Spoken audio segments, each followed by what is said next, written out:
So what exactly is the closer framework? The closer framework is a structured method to navigate sales opportunities, sales conversations, and ultimately this is the breakdown when you're looking at the C in closer. C is the goal of this is that you want to understand your prospects' motivations and goals. This ensures alignment and establishes a foundation for a productive conversation. You want to make sure that you know what they're actually there for. Skipping this step makes it harder to address their true needs later. They might be able to smoke screen you, hit you with some fake objections. So you want to make sure that you clarify why they're there. How do you do this? You can start with open-ended questions like what inspired you to reach out about your flooring needs? What got you on this call today? Why do you have us out here looking at your property? What's the biggest challenge that you're currently facing with your current flooring? Is it flooding? Is it coming up? Does it look ugly? Is it stained? What's going on there? And then you want to make sure that you're actually actively listening and then respond, summarize what they're telling you. So it sounds like you're looking for something durable, something that's actually visually appealing. You don't want to put that carpet in there in the garage, right? Is that right? Just make sure that you're confirming understanding with people as you're going, understanding where they're at and clarify why they're on the call with you or why you're at their property, right? And then again, confirm that you're aligned by restating their goals and ensuring mutual clarity. So, hey, sounds like you want a floor that holds up against wear and tear, maybe holds up against flooding, and enhances the look of your space. Is that right? So the next step in closer, the L, is labeling them with the problem. After you've clarified why they're there, then you just want to label them with the problem that they're having. So it sounds like you've got flooding in your basement. When you do this, you start to build trust.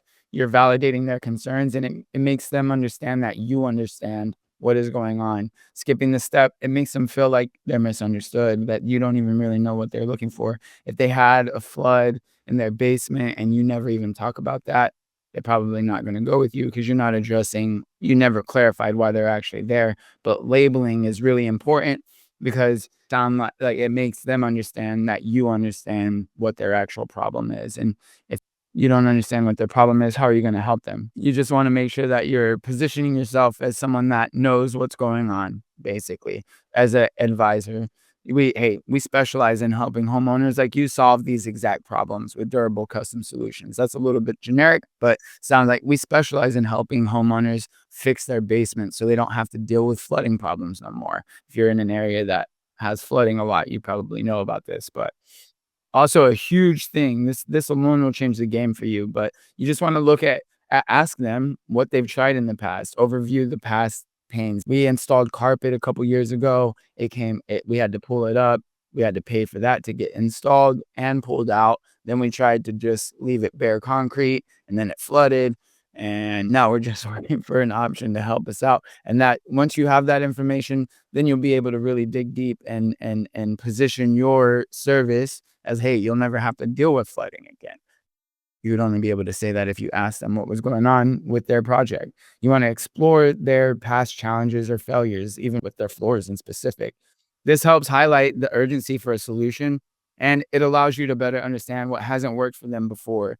Again, and then that in the end helps you solve their specific problem. When you skip this step, it means missing out on valuable context that can strengthen your pitch in the end. So again, just, hey, have you tried to address this issue before? How did that go? What's been the biggest frustration with your current floor? And then you can also look at saying, hey, if the floor just keeps on deteriorating, or if you keep on having problems, it's going to keep on leading to more repair costs down the line. Let's just make sure that this gets handled right. That's towards the end.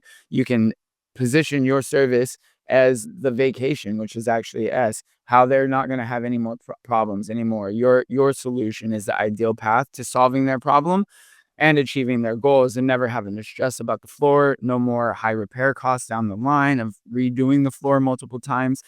I don't know if you offer a warranty. Some guys offer lifetime warranties. Some guys offer 10, 20-year warranties. And those floors will last that long, especially for somebody that's been dealing with, mold in their basement, a bunch of other issues. And this applies to any other thing. Even if you're selling just a metallic floor in some rich guy's house, when you get to S, you want to sell them the vacation. Hey, when you come into your floor, don't worry. You've tried this before. I understand your problem. This is what the problem is, right? That's C&L. Go over what they've tried before, what kind of floor they've had before, what kind of problems they've ran into before, what they've spent money on before, what they liked, what they didn't like. And then when you get here, you're able to be like, imagine when you come in and you bring over girls to your house, or you bring over your friends and family, and they're like, "Oh my God, your whole house looks like it's done in marble. That's so crazy." And it's your floors, but you need to sell them that vacation. Don't tell them about how thick it is. There's a lot of guys want to sell the features. We put the thickest floor, and people ultimately don't really care about that, because ultimately not everybody, but almost everybody could learn how to do it. It's the vacation is what they're actually looking for. You want to present the solution as the ideal path to solving their problem. You focus on painting a clear and appealing picture of the outcome, so they can see the value of your service. Show them what it's going to look like when the floor is done. When you skip this step, it leaves the customer focused on the process or price rather than the actual transformation that they're going to go through, what their house is going to look like in the end, what people are going to say when they walk in. So again, you want to focus on the benefits of having the floor, not just the features of the floor. And that sounds like our coatings aren't just durable, they're designed to withstand heavy use, resist stains, resist water, but they also stay looking great for years without maintenance headaches. And everyone's going to be amazed with the floor. You're going to be the talk of the neighborhood. You got to start getting those things in there. Imagine walking into your garage every day and seeing a showroom quality floor that's tough enough to handle anything. When you're driving your Corvette onto it, when you're changing the oil, when your wife drops something on the floor, when your kids run in and out, it can handle all of that. And then once you've gotten all of that out, once you've clarified what's been going on, you've reviewed what they've tried in the past, what kind of failures they've had, then you can ask them if it sounds good, and then ask them if they have any concerns about the floor. Just straight up ask them, hey, if we put this epoxy in your garage, are there any concerns that would come up with the actual application? Are you worried about this or that? They might be worried about the durability, and you can speak to it. But if you walk away from the sales call just offering them your price, and you haven't explained away their concerns, you don't look like the expert, you don't look like the advisor, and they're probably not going to go with you because they're not confident that you're going to be able to live up to the expectations of what they do expect and what they have concerns about. But you got to show yourself as the expert. It also gives you the chance to address the objections directly before you even drop your price, and it helps you build confidence. It helps them build confidence. You have to build that confidence in them, in your solution. This step is essential to clear up any doubts that they have, again, before you drop the price,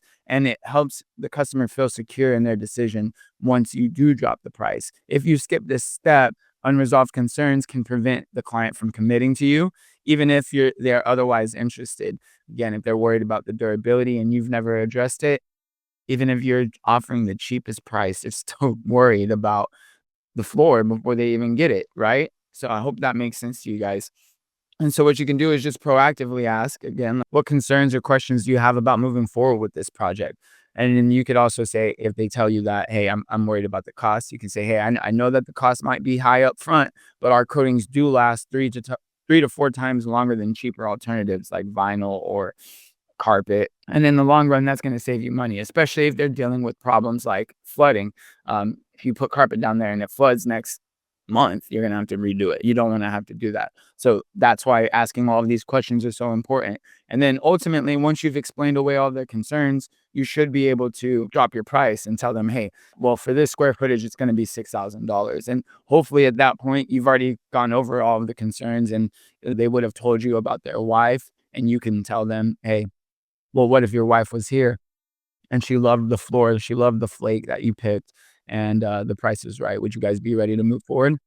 You would be able to handle that more appropriately if you had asked beforehand if they had any concerns about getting the job done, if they had any concerns about durability, if they had any concerns about price. Even you could get that out early before you really drop the price, and it's a good position to be in. But once you've dropped the price, and let's say they go ahead and move forward with you, that sale is really not over. If you want referrals and you want a review, to help boost your SEO and to get, more referrals, is another lead source. That's more customers.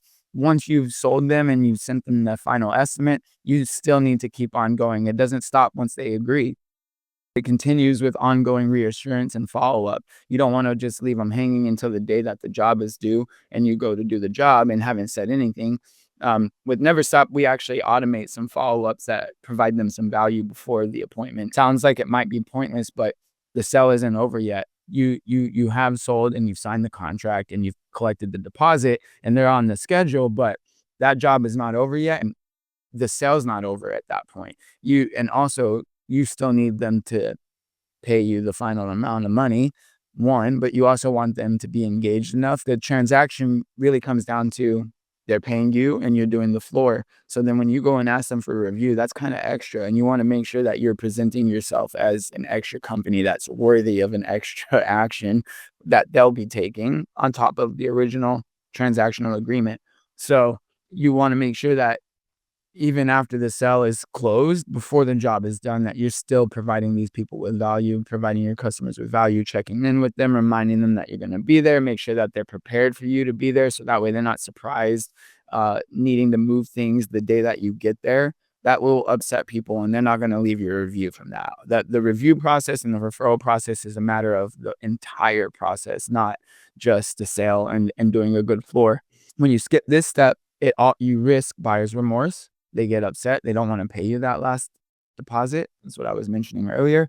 And it weakens the long-term relationship that you have with these customers, which also could lead to cancellations or, in your guys' case, missed referrals or no referrals or no reviews. And those reviews really matter for your SEO. The key takeaways is that the closer framework, it should help you. It's a roadmap for turning objections into opportunities. So as long as you go through this process, you should be able to catch the objections. If you want this training, just reach out to me and I'll make sure I give it to you. And I'll probably go and make a map that covers this a little bit more in depth that I can give you guys too. But it is a roadmap, and as long as you follow this, it kind of gives you a framework to make sure that you don't get lost in any of these twists and turns in your sales process. As long as you make sure that you're clarifying why you're there or why they're on the phone, you're labeling them with the problem, and then you overview what they've done before, it makes it extremely easy to sell the vacation and explain away their concerns. And then you just reinforce their decision in the end. That's the full closure framework there. And in that process, you will catch objections before you even drop the price. So that way you can make sure that whenever they're like, if they stall out after you tell them the price, you can ask them to move forward and you can ask them why they don't want to move forward. And some of these guys might not be your customer. If you're selling a luxury service like metallic epoxy and they want it for $4 per square foot, they just need to go talk to somebody else and get a $4 per square foot floor. But also you do need to sell the vacation enough, build enough value to where they see the value in why your floor is a better choice than the flake floor or whatever option it is, than the cheaper option. There's a reason why you charge what you charge and they charge what they charge, and you just need to speak to that. Each of these steps, they build trust, they address different concerns that the customer might have, and it's gonna position your service as the optimal solution off that, and then it makes that ask a lot easier. And then when you master this framework, it'll help you guide your potential clients towards a confident decision in purchasing from you.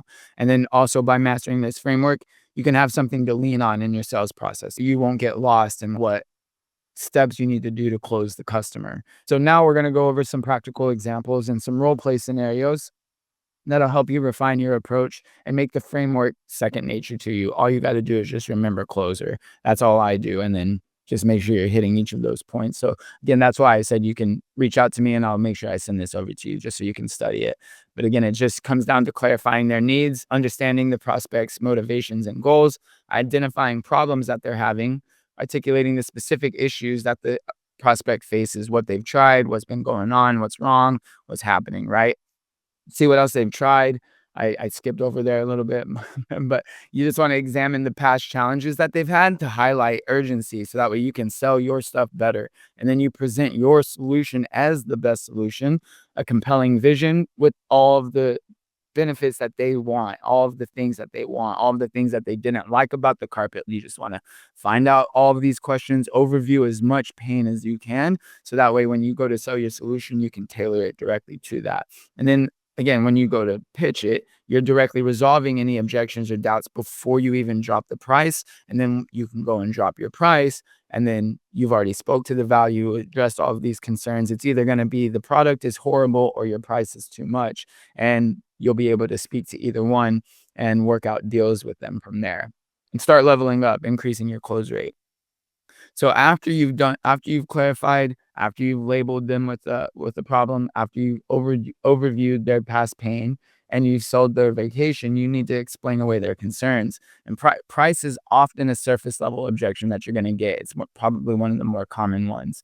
The real issue is actually the perceived value that your services offer compared to the cost of your services. And so this is why the closer framework is so important. Whenever they've got a price objection, if this is what you get to, this is a pivotal moment to educate the client on why your solution is actually worth the investment. So you want to ensure that you do want to ensure that price is the real concern before diving into explanations about your price. So you just say, hey, is price the only thing that's holding you back, or is there something else? Or you can ask, let's say price is where you wanted it.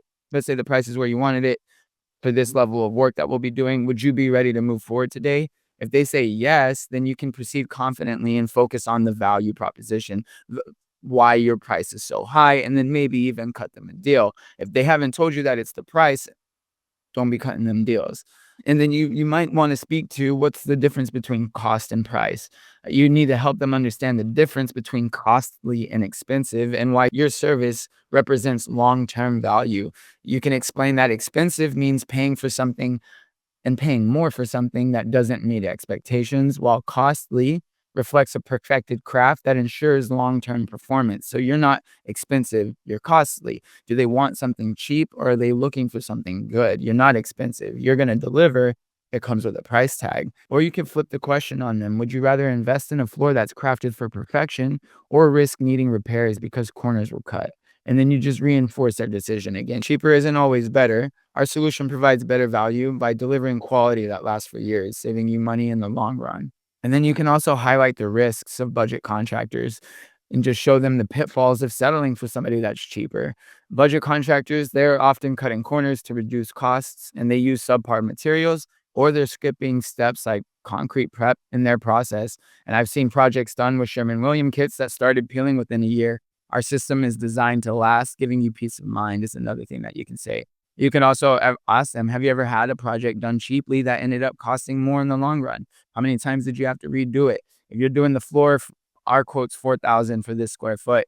You can go to the guy that's doing it for 2,000, but then you paying the 2,000 plus you're paying to tear out the floor once it fails. Then you got to pay me the 4,000 to get it done. Would you rather just pay me 4,000, or would you rather pay 6,000 plus all of the time and stress of doing it, getting these guys in and out? But also, you do need to set boundaries in this. You do need to be willing to walk away if they might not be your customer. We do want to work with customers who value quality and longevity. If that doesn't align with your budget, we completely understand. And you just have to be able to know what your bottom line is and don't go under that. If you're walking in and you won't do metallics for less than $10 per square foot, or even $15 per square foot, whatever you're at, don't offer it for cheaper, and don't be willing to go and just be willing to walk away. Be like, I can't do it for cheaper than that, is what it is. But part of that, and part of how you can help yourself avoid getting to that place, is paint the long-term value of the floor. Shift the conversation to emphasize durability, quality, and the benefits of your service. Just ask them what's more important to you, saving upfront and going with this cheaper guy that's got a cheaper quote, or having a floor that looks great, is poured right, is super thick, and lasts for years without any maintenance headaches. Addressing price objections isn't about lowering your costs. It ultimately really is about elevating the client's understanding of value, and of the value that you bring.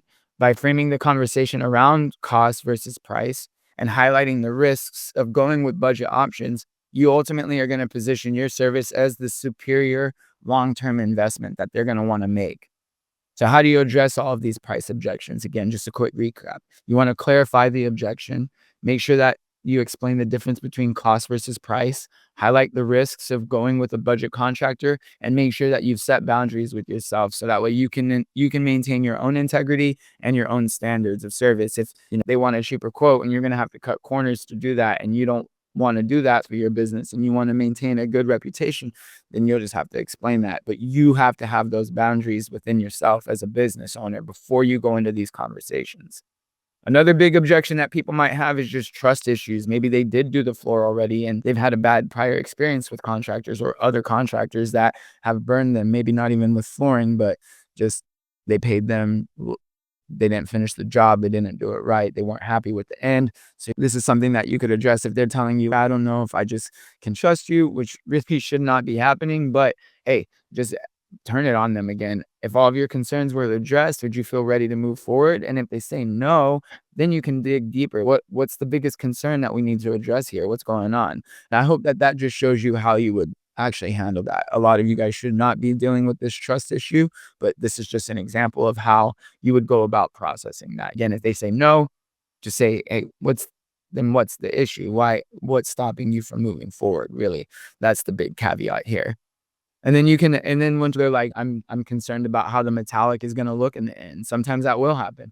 Sometimes they're worried about what the metallic will look like in the end, and you can say, hey, this is what our process is like. It's not going to mess up. Let me show you why our method is different from what you've seen before. And then you can correct any misinformation that they might have. Some companies, they promise quick turnarounds, they promise the world, but they often are just sacrificing quality in the long run. And we take the time to do it right. We're not hiring a bunch of teams just to pump out floors. We have artists. It's myself, the owner, that's doing the floor. And that's what that would look like. Sometimes they might tell you that they've got scheduling challenges. If you didn't close them when you went to the estimate, and then you're trying to follow up with them, and they're going to say, I might want to do this next spring, in the springtime. Scheduling, it's often a smokescreen for deeper hesitations, such as budget concerns or trust issues. So addressing this objection ensures you uncover the true barriers to moving forward for that customer. And skipping this step could leave hidden objections unresolved that you're going to have to deal with later. So what you want to do is use a hypothetical positive. I talked about this a lot in my other videos, but it's just a hypothetical situation that is positive in favor of you. So if they're saying, I might want to do this later in April, and then you just need to ask them and uncover the real objection and say, hey, so I know, I hear you. I hear you're saying you want to do this in April, right? But if scheduling wasn't an issue, for whatever reason it is that you want to wait, if scheduling wasn't an issue and we could start at your convenience, would you feel ready to move forward? So if they say yes, then you can go ahead and proceed to the close. So if you say, hey, if it weren't an issue, and would you be ready to move forward? And they're like, yeah, I'd be ready to move forward. Then say, let's go ahead and get your deposit today, and then we'll find the best start date for you. And if they say no, then you can uncover the real concern. And I just want to make sure I hone in on that. If you are in the sales process and they're like, oh, I think I need to, you follow up with them. I think I'm going to wait until April. And then you say, hey, if let's just say whatever is holding you up on the schedule, if all of that was resolved, you'd be ready to move forward. And they're like, no, obviously there's another concern. I just wanted to come back to that for a moment. Obviously there would be another concern there, and you can uncover what that real concern is. What else is holding you back? Is it the budget? Do you hate the floor? Do you think I can't do it?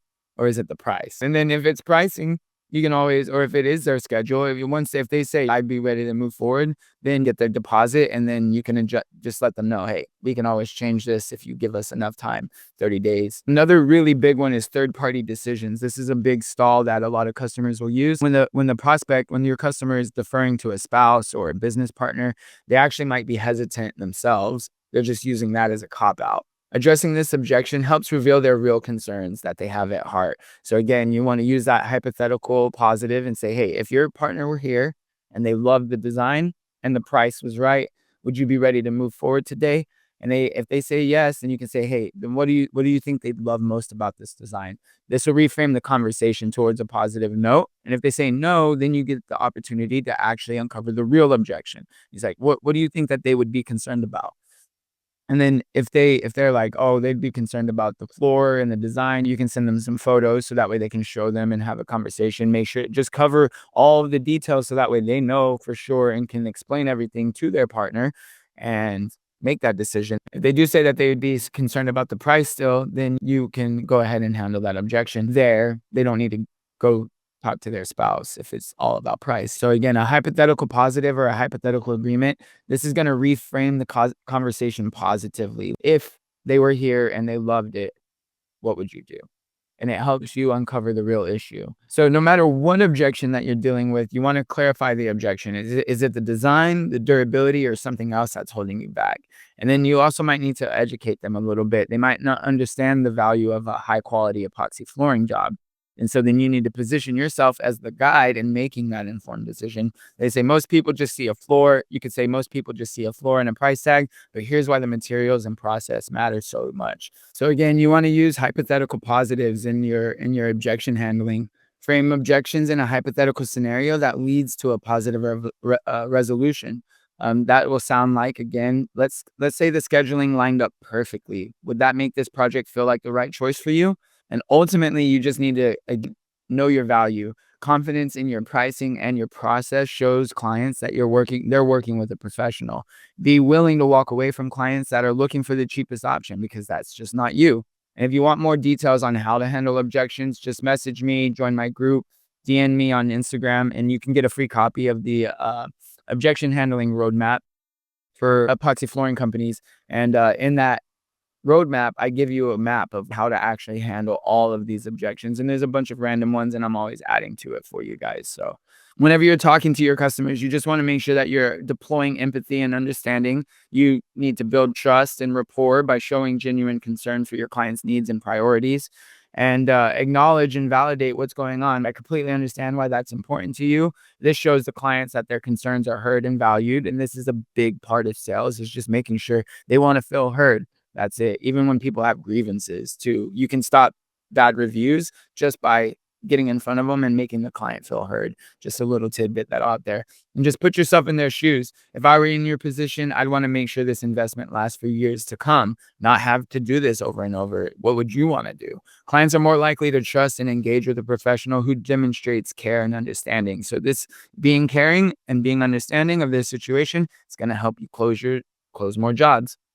You also need to make sure that you're probing and listening.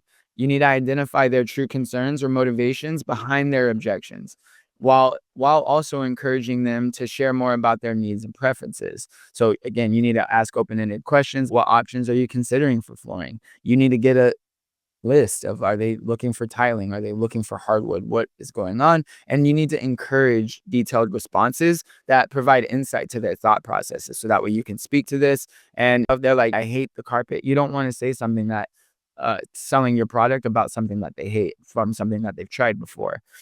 And then follow up on their answers. If they mention a previous issue, just ask them, hey, what kind of problems did you have with the basement? If they're unsure, ask for clarity. What's making you feel uncertain? If they need more time, dig deeper. What do you feel you need time to think about? And then also just make sure that you're connecting with them, and engage in personal conversation. You can build rapport by asking about their likes, where they grew up, their schedule, or even their favorite restaurant. There's a pro tip here. Use this information thoughtfully to surprise them with a gift card after you've left the estimate. Just leverage the law of reciprocity to strengthen the relationship, and you'll actually close people. Just send them a $5 Starbucks card even. Almost everybody likes coffee. You might not like Starbucks, but what is $5 going to cost you? And you'd be surprised. We send brownies out. We use a software system to send out brownies to some of these leads. Sometimes we send them out at the end of the jobs, but if you're really trying to impress people, who sends brownies to people that they're trying to sell to? Just think about it. It's worth the investment. And it deals with the law of reciprocity. That's what you're playing into there. When you give something like a free brownie or a gift card to Starbucks, they're going to like you a little bit more. And people only buy from who they know, can trust. So if you go out and meet them, they're going to know you a little bit more. They're going to like you if you send them a gift card, and they're going to probably trust you as long as you're speaking to their value, going over all of their pain points, and you really show that you really understand their situation and that you will fix that situation. And the trouble that they've been seeing. Nobody is out here looking for a floor just because. There's something that's prompted them to want to get that floor. And so this all culminates in the understanding that sales is really about asking questions, and it's also about asking the right questions and then listening actively to what they share. As a contractor, your role is to guide the conversation by getting the client to talk rather than dominating the discussion with what you do and how you do it and what you know and why your floors are the best. You want to ask thoughtful, targeted questions, and those questions will ensure that you uncover their concerns, needs, and goals, and that you'll be able to position yourself as an expert that can solve all of these concerns, fix their needs, and help them reach their goals. I hope all of this is making sense.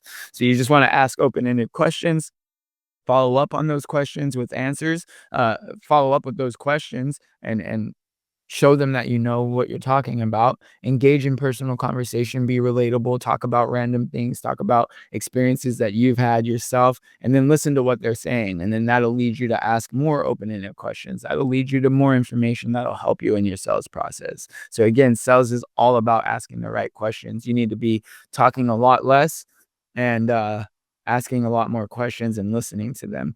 By letting the client do the majority of the talking, you're going to gain valuable insight into their preferences and the objections that they're going to have. You're also going to build trust by showing genuine interest in their needs. And you're going to position yourself as a listener and a problem solver, not just a salesperson trying to take their money.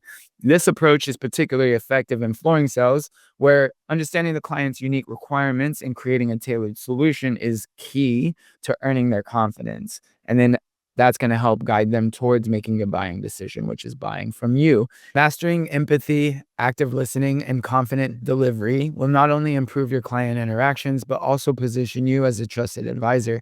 These practices ensure that your communication is both client focused and outcome driven, leading to stronger relationships and more successful sales too. So, in closing, you just need to know your bottom line. Be prepared to walk away if the client isn't a good fit. You need to educate and guide these clients and be the role model, be the guide that's helping them, be the expert that's going to get them the best option because they don't know what's going on. So you need to help them understand the value of your services and in the long run, differentiate that from your competitors. You are luxury, they are budget contractors cutting corners.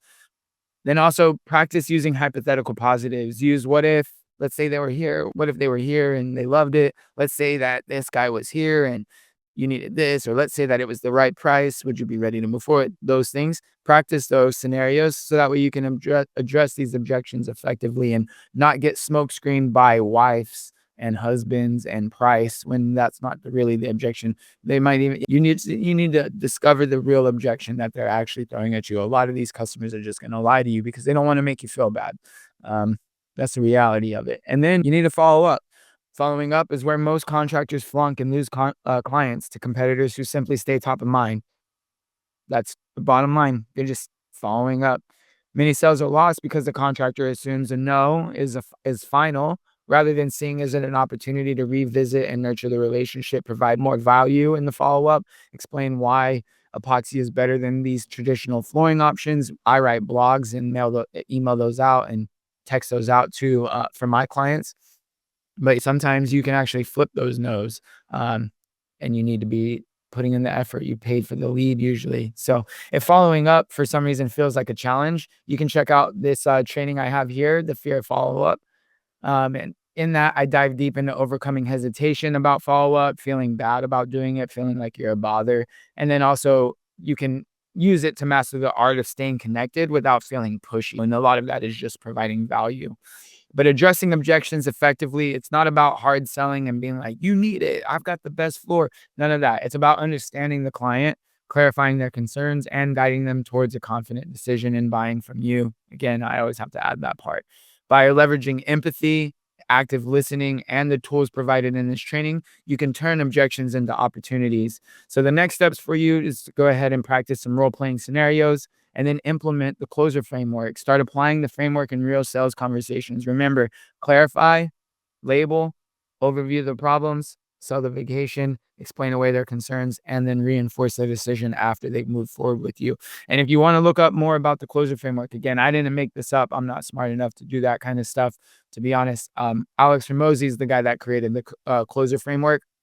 You can look it up on YouTube. I'm making a video about it. Other people have made videos about it. But it's a wonderful framework and it's what I use in my sales process. So I wouldn't really be teaching you guys something that I don't use myself. But you can look it up and get more information from Alex Hormozi himself or from other people who I've talked about it who use the closer framework as well. And of course, if you want help with your sales or automating your follow-up process, you can book a free automated sales and marketing strategy session on that website. Again, if you need any of this, just message me, join my Facebook group. It's the Metallic Epoxy Contractors Growth Circle on Facebook. And I hope you guys have a wonderful rest of your day and go out there and kill these sales.